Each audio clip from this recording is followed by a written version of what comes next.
Hey, it's your guy Tyrrell back with the interviews. In today's video, we're going to briefly analyze Gabriel Martinelli's slow development into an impactful attacking threat in the final third. So in today's video, first we're going to focus on Arsenal's attacking shape, then we'll shift to Martinelli's role on the left-hand side, and lastly we'll focus on how he can become an impactful attacking third player. So when we break it all down and we do look at the board, we have what's been Arsenal's strongest starting 11 this season, and it's in a 4-3-3 that we've witnessed shift into more of a 4-1-5 or a 3-2-5 when they look to attack other opponents. With that being said, if it is a 4-1-5, that's due to the fact that the fullbacks do keep a narrow shape with Xhaka and Odegaard pushing higher up the pitch. Or if it's a 3-2-5, it often sees Zinchenko or Tierney, whoever is playing left back, tucking into that midfield zone, Gabriel shifting out to a left center back role, and from there Arsenal have some protection in that midfield zone to help dominate the center of the pitch as they create a box midfield. Essentially, regardless of the shape, Arsenal lack width from the midfielders and the defenders,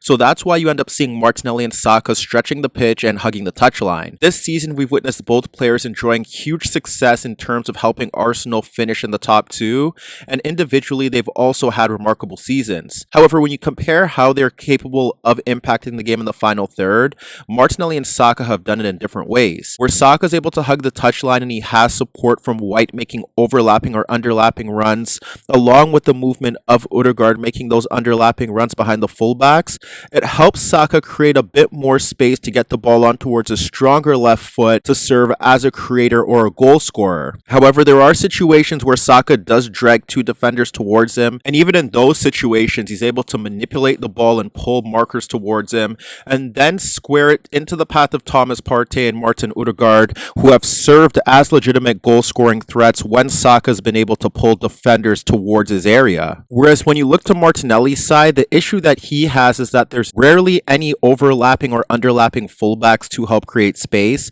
so he's often dragging two markers towards him and creating that 1v2, and even when he squares it into the path of Xhaka, who's making forward runs, it has to be on the underlapping run in towards the half space so that Xhaka could look to pull it back. On the rare occasion where Tierney or Zinchenko do push forward to hug the touchline, that allows Martinelli to shift into more of a central area to get into legitimate goal scoring positions, and that has served as a positive for Arsenal. But in terms of him hugging the touchline and providing the width, in those 1v2 situations, he struggled to have an impact on a consistent basis in and around the opposing side's penalty area. And in many ways, that was the issue that Arsenal have encountered this season when they've played a back five who are able to match up 1v1 against them across the back line, or against sides that double up very well and have help from the central midfielders. We witnessed sides like Everton do a very good job of having the wide players protect the fullbacks, and then from there have protection from the shuttlers and the holding midfielder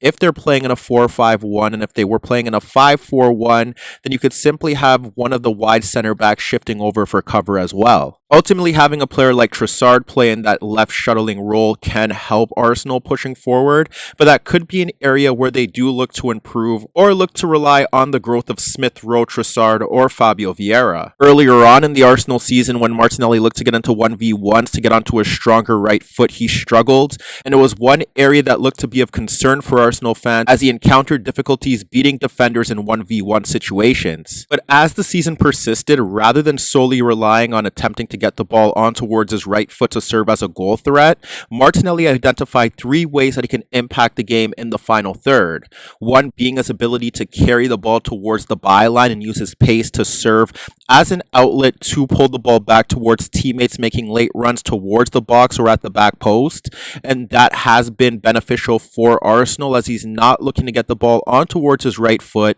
using his pace and his dribbling ability and sometimes his strength to bypass the defender on the outside, and then serving as a creative outlet for his teammates getting into goal scoring positions. In this example, you have Martinelli in a 1v1 against Walcott, and he sizes him up and drags the ball across him towards the byline, knowing that Walcott's not a set defender, and here you can see that he can now break towards the penalty area with Odegaard free breaking in towards the box, and you can see Martinelli carrying the ball towards that penalty area, and he looks to deliver across in towards that zone, but the keeper does a very good job of pushing it away. And then in the build-up to Arsenal's second goal against Newcastle, you have Martinelli in a 1v1 against the center back showing him towards the byline, and he does a very good job of pushing the ball on towards his left foot, then stopping looking to fake to cut back, and then once again drags the ball towards the byline to gain a yard, and from this position he fires a low ball towards the penalty area that hits off a defender and falls in towards the net. What we also witnessed from Martinelli is that in these 1v2 or these 1v1 situations,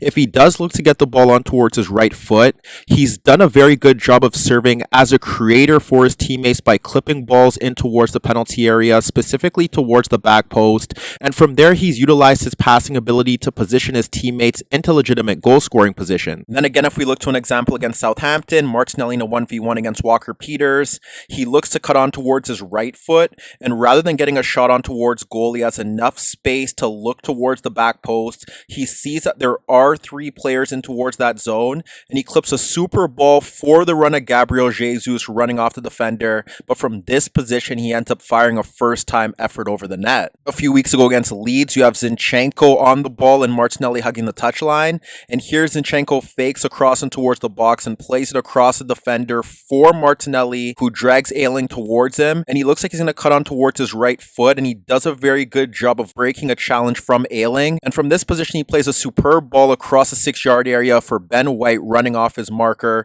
and from there he's able to tap in the ball from point blank range. And then lastly, what we witnessed against Newcastle, just the ability to swap positions with one of the front 3, specifically the center forward in Gabriel Jesus or Trossard, and then looking to make runs in behind to break free on goal, has served as a legitimate outlet as he's capable of stretching the backline and making sharp runs beyond the defense to get himself into 1v1s against the opposing side's goalkeeper. Against Newcastle, you have Zinchenko picking up the ball in the center circle, and he locates Odegaard running off his marker, so he splits 2 Newcastle players for Odegaard, who receives the ball in that midfield zone, and from here you see Jesus and Martinelli have swapped positions. Odegaard identifies that run and instantly plays the ball into the gap between the center back and the fullback for Martinelli, breaking free in towards the penalty area, and he carries the ball in towards the box, but pressure from the recovering left back forces a tough shot on goal that's kicked away. So as you can see, while there are aspects of Gabriel Martinelli's game that still requires improvement if he intends on sustaining an elite status,